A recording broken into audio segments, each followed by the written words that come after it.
Good morning students. आज हम class 9th में लेसन नंबर 13 नीति के दोहे के बारे में समझेंगे। तो इसमें इस दोहे के कवि का नाम है रहीम। उसका रहीम जी का जन्म हुआ था लगभग 1553 को और निधन यानी कि मृत्यु हुई थी 1626 को। रहीम का पूरा नाम अब्दुल रहीम खाना था। उनके पिता का नाम बेर मरबा था, जो अकबर के अभिभावक थे। रहीम अकबर के नवरत्नों में से एक थे। रहीम की कार्यक्षमता और बुद्धिमत्ता से अकबर बहुत प्रभावित थे और इसीलिए उन्होंने रहीम को अपने दरबार का महामंत्री का सर्वोच्च पद प्रदान किया था।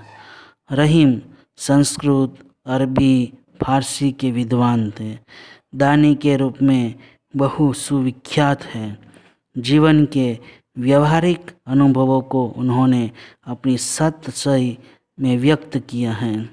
प्रथम दोहे में परहित की भावना, दूसरे दोहे में सही संबंध की रीत और सच्चा प्यार, तीसरे दोहे में छोटी चीज़ का महत्व, चौथे दोहे में सही दिन बंधु की बात की गई है, पांचवें में दोहे में कड़वे वचन बोलने वाले की स्थिति का वर्णन है, छठवें दोहे में उत्तम व्यक्ति की प्रवृत्ति, सातवें दोहे में बिगड़ी हुई बात को छोड़ देने की और आठवें दोहे में धैर्य का महत्व, धीरज का महत्व तथा अंतिम दोहे में किसी से मांगना नहीं चाहिए, इस बात को उद्धृत किया है। इस बात का वर्णन यहाँ रहीम जी ने किया है।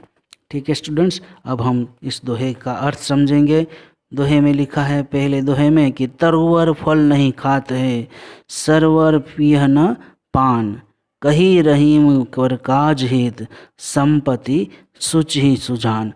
इसका अर्थ यहाँ कवि ने कहा है कि पेड़ अपने फल नहीं खाते, तरवर फल नहीं खाते यानी कि पेड़ अपने फल नहीं खाते। सरवर पिय न पान यानी कि सरोवर अपना पानी नहीं पीते।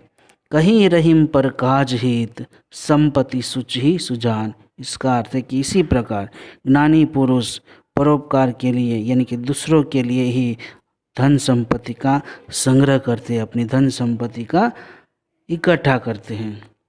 अब दूसरे दोहे में लिखा है रहीम जी ने कि कहीं रहीम संपत्ति सगे, बनत बहुत बहु रीत, विपत्ति कसोटी झे कसे, तेई सांचे में। इसका अर्थ यहाँ कवि ने समझाया है कि कहीं रहीम संपत्ति सगे, बनत बहुत बहुरीत। इसका अर्थ है कि जब मनुष्य के पास संपत्ति होती है तब लोग तरह तरह से उसके सगे बन जाते हैं, उससे रिश्ते जोड़ लेते हैं।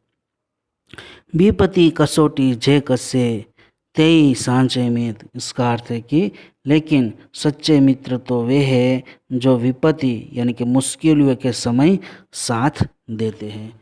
अब तीसरे दोहे में लिखा है रहीम जी ने कि रहीमन देखी बड़ेन को लघु न दीजिए डारी, जहाँ काम आवे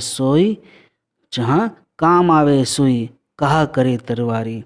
इसका अर्थ है कि रहीमन देखी बड़ेन को लघु न दीजिए डारी। इसका अर्थ है कि बड़ों को देखकर छोटे की उपेक्षा नहीं करनी चाहिए। जहाँ काम आवे सुई कहा करे तलवारी। इसका अर्थ है कि जो काम सुई करती है क्या वह तलवार कर सकती है, ऐसा रहीम जी यहाँ कहते हैं। अब चौथे दोहे में रहीम जी ने लिखा है कि दिन सबन को लखत है, दिन ही लखे न कोई, जो रहीम दिन ही लखे, दिन बंधु सम होय। इसका अर्थ यहाँ कवि ने समझाया है कि दिन सबन को लखत है, दिन ही लखे न कोई। इसका अर्थ है कि असहाय और गरीब लोग सबको आशा भरी नज़रों से देखते हैं। असहाय और गरीब लोग सभी के पास से आशा मांगते हैं, आशा भरी नज़रों से देखते हैं कि हमारी कोई मदद करे हमें। दिन सबन को लखत है, दिन ही लखे न कोई। कि असहाय और गरीब लोग सबको आशा भरी नज़रों से देखते हैं, पर उनकी ओर कोई नहीं देखता, उन पर कोई दया दृष्टि नहीं करता। जो रहीम दिन ही लखे, दिन बंधु सम होय। इसका अर्थ है कि जो असहाय और गरीबों पर दया दृष्टि करता है वह सचमुच भगवान के समान होता है।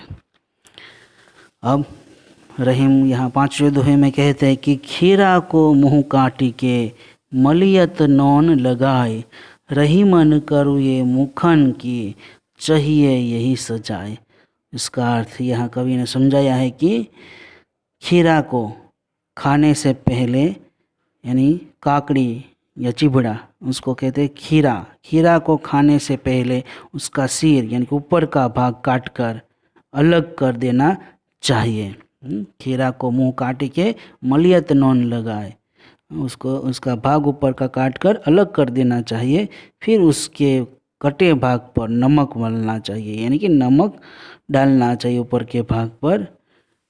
रहीमन करुए मुखन की, रहीमन करुए मुखन की चाहिए यही सजाए।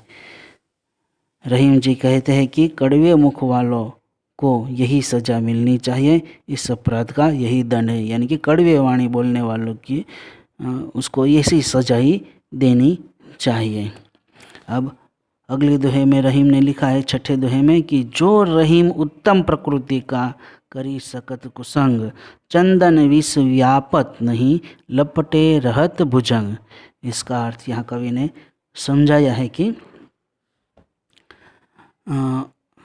जो रहीम उत्तम प्रकृति का करी सकत कुसंग, इसका अर्थ है कि उत्तम स्वभाव वाले लोग, यानी कि अच्छे स्वभाव वाले लोग बुरी संगत में रहे तो भी उसका उन पर प्रभाव नहीं पड़ता।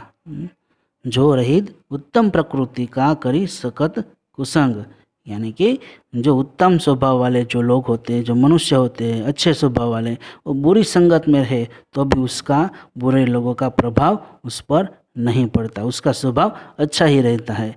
चंदन विष व्यापत नहीं लपटे रहत भुजंग। इसका अर्थ है कि ठीक उसी प्रकार जैसे भयंकर विष वाले, यानी कि भयंकर बहुत जहरीले सांप चंदन के पेड़ से लिपटे रहते हैं, परंतु चंदन में उनका विष फैलता नहीं। जैसे अच्छे स्वभाव वाले मनुष्यों पर बुरे मनुष्यों का प्रभाव नहीं पड़ता, उसी तरह जहरीले सांप का भी चंदन के वृक्ष पर लिपटे रहने पर भी चंदन के वृक्ष पर जहर का असर नहीं होता।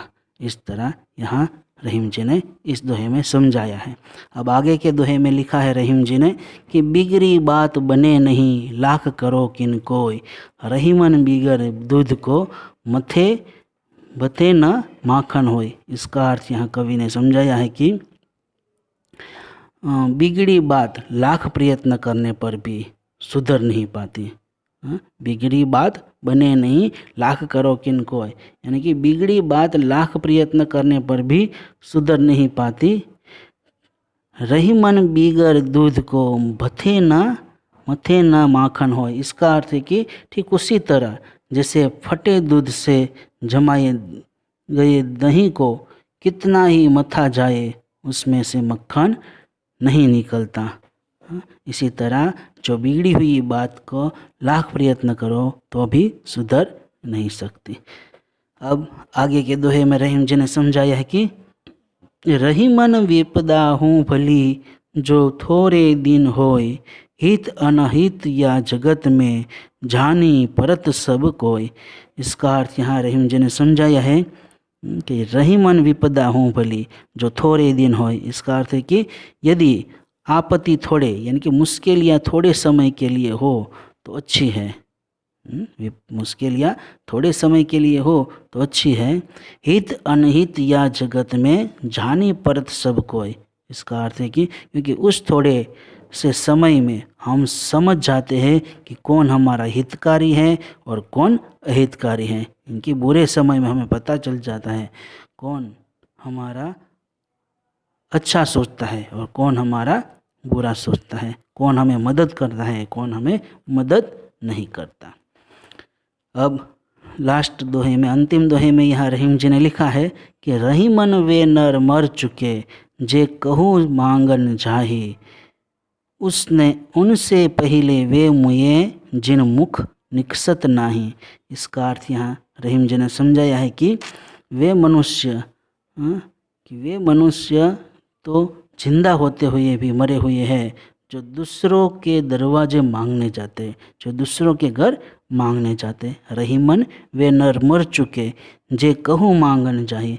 वे मनुष्य मरे हुए हैं जो दूसरों के दरवाजे, दूसरों के घर मांगने जाते हैं। उनसे पहले वे मुए, जिन मुख निकसत नाही, परंतु उनसे भी पहले वे मर गए हैं, जिनके मुख से नहीं शब्द निकलता, जो मांगने वालों को देने से इनकार कर देते हैं, वे पहले मर चुके हैं। ठीक है स्टूडेंट्स, यहाँ रहीम के दोहे या नीति के दोहे यहाँ पूरे होते हैं।